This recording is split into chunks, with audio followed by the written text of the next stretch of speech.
Mga kababayan, magandang araw po ng Lunes, August 17 na po, 2026. Patuloy pa rin po ang pag-monitor natin sa habagat na umiiral pa rin po sa may kanlurang bahagi ho ng ating Luzon. Samantalang nakapasok na po ng ating Philippine Area of Responsibility ang low pressure area na minomonitor natin kahapon. Aalamin din natin ang mga lugar na nakataas pa rin po sa yellow warning o merong mga pag-uulan na 50 to 100 millimeters dahil po sa habagat o southwest monsoon. Pero bago tayo magpatuloy, i-like at i-share nyo po ang ating update para mas marami ho ang makapanood. Sa pinaka-latest na update, unahin po natin ang low pressure area po na nasa loob ng ating Philippine Area of Responsibility na mayroon pong lokasyon na 1,075 kilometers east of Northern Luzon. Ito po sa ngayon ay tumataas o nagkakaroon ng tsansang mataas na mabuo o ma-develop bilang isang tropical depression o mahinang bagyo. Samantalang kung titignan nyo naman, meron ding isang LPA dito sa may kanlurang bahagi ho ng ating bansa na pinapangambahan din po na ma-develop bilang tropical depression o mahinang bagyo. Balikan natin ang LPA at tignan muna natin yung mga nakataas po na yellow warning o dami ng mga pag-uulan dahil po sa habagat o southwest monsoon.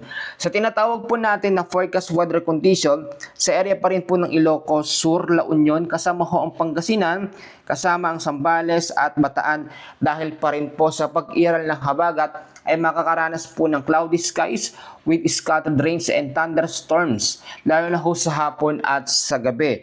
Sa Metro Manila naman po, sa may Cordillera Administrative Region, kasama po ang Ilocos Norte, Batanes, Cagayan, Nueva Ecija, kasama po dyan ang Nueva Vizcaya, Tarlac, Pampanga, ang Bulacan, kasama rin po ang nalalabing bahagi po ng Cavite, Laguna, Batangas, Rizal at Occidental Mindoro dahil pa rin po sa habagat o southwest monsoon ay makakaranas po ng tinatawag natin na cloudy skies with scattered rains and thunderstorms. Sa mga nang tatanong kung may pasok po ngayong araw po ng Lunes, magdedepende po yan sa inyong LGU at sa inyong mayor. Sila po ang magde-decide kung ito ay may pasok ba o wala po sa inyong mga lugar. Samantalang sa nalalabing bahagi po ng Visayas at Mindanao, bahagya po nakahagip itong Eastern Visayas hanggang sa kanlurang bahagi po ng Visayas ng habagat o southwest monsoon. Sa nalalabing bahagi naman po ng Mindanao, ay localized thunderstorms ang makaka-apekto dyan. Kaya magdoble ingat pa rin ang ating mga kababayan. So ngayon, alamin naman natin ang dami ng pag-uulan na mararanasan po dito nga po sa kanlurang bahagi ho ng ating bansa. Ngayong hapon ho ng Lunes hanggang sa gabi ay meron po tayong tinatawag na 50 to 100 millimeters na dami ho ng pag-uulan sa may Ilocos Sur. Kasama po dyan ang La Union, Pangasinan, Benguet at Zambales. Pagdating naman po ng Tuesday po ng hapon hanggang sa gabi ng Tuesday ay meron naman tayong 50 to 100 mm sa dami ng pag-ulan po na aasahan sa Ilocos Sur, sa may La Union, kasama po ang Benguet, Pangasinan, Zambales, Bataan, Cavite, Batangas, kasama rin ang Occidental Mindoro at sa may Antique. Tuloy-tuloy pa po ang epekto ng habagat dahil po meron tayong panibagong low pressure area na minomonitor. Ngayon maraming nagtatanong bakit hindi pa rin nawawala o bakit biglang lumalakas ngayon ng habagat. Nung mga nakarang mga araw, ito ay pahinana. Dahil po yan sa iba't ibang mga dahilan at may apat na dahilan tayo kung bakit po lumalakas ang habagat o southwest monsoon.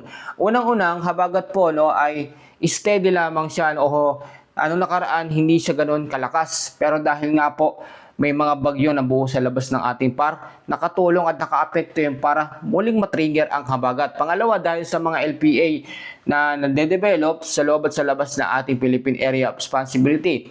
Ang pangatlo naman po, dahil po yan sa tinatawag ho natin na pabago-bagong direksyon ng hangin ng habagat o southwest monsoon. Ang habagat po hindi yan naka-steady lamang sa isang direksyon, nagbabago-bago ho yan.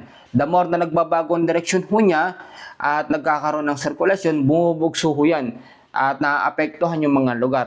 Yung pang-apat na dahilan po ay yung pagtama nito sa mga kabundukan natin, sa bundok ng Sierra Madre, sa Cordillera. Kapag tumama sa bundok ang habagat o hanging habagat, kumakalat o nagkakaroon ng bugso po ng hangin. Normally, ang habagat po ay meron lamang lakas ng hangin na umabot sa 35 to 50 kilometers per hour. Pero kapag bumugso ang habagat, mas malakas pa po ito sa signal number 1 na category ho ng bagyo. Ngayon naman, ito pong LPA na nasa loob na ng ating Philippine Area of Responsibility, kapag yan po ay naging isang ganap na bagyo o tropical depression, tatawagin po yang Bagyong Neneng. Ang Bagyong Neneng ay i-consider natin bilang pang-14 na bagyo ngayong 2026 at pangatlo naman po ngayong Agosto. Sa ngayon, hindi naman nakikita na magiging malakas tulad ng pagiging typhoon o super typhoon ang banta ng magiging bagyo na ito, pero tinitignan pa rin natin ito ay makakaapekto para palakasin ulit o hatakin ang epekto ng habagat o southwest monsoon. So meaning to say, posibleng mas matagalan ulit ang epekto pa ng habagat at hindi pa ito magkakaroon ulit ng paghihina. Tandaan nyo, ang habagat ay humihina kapag walang mga bagyo o low pressure area sa ating Philippine Area of Responsibility. Pero kung maya't maya, linggo-linggo, araw-araw may mga LPA, may mga bagyo na bubuo sa labas ng ating bansa, napipigilan po ang proseso ng paghihina ng habagat o yung tinatawag natin na monsoon break. Hindi po nangyayari yon kapag mayroong mga bagyo, kaya kinakailangan pa rin natin maging alerto at maging handa. Tandaan ho ninyo, ang habagat ay nagsisimula ng June at matatapos pa by September. Hindi naman totally tuloy-tuloy ho yun, pero yun yung buwan o yung mga months na active po ang habagat o southwest monsoon. And then pagdating naman po ng October to February ay amihan naman po. So ngayon, summarize natin, habagat pa rin ang pangunahing weather system na nakaka-epekto sa kanlurang bahagi ho ng ating bansa. May yellow warning tayo dyan. May LPA na nakapasok sa loob ng PAR. May mga localized thunderstorms, Eastern Visayas at silangang bahagi ho ng Mindanao. Yan muna latest sa lagay ng ating panahon. Maraming salamat. Ugaliin po magdala ng payong jacket kapote. God bless po sa inyong lahat.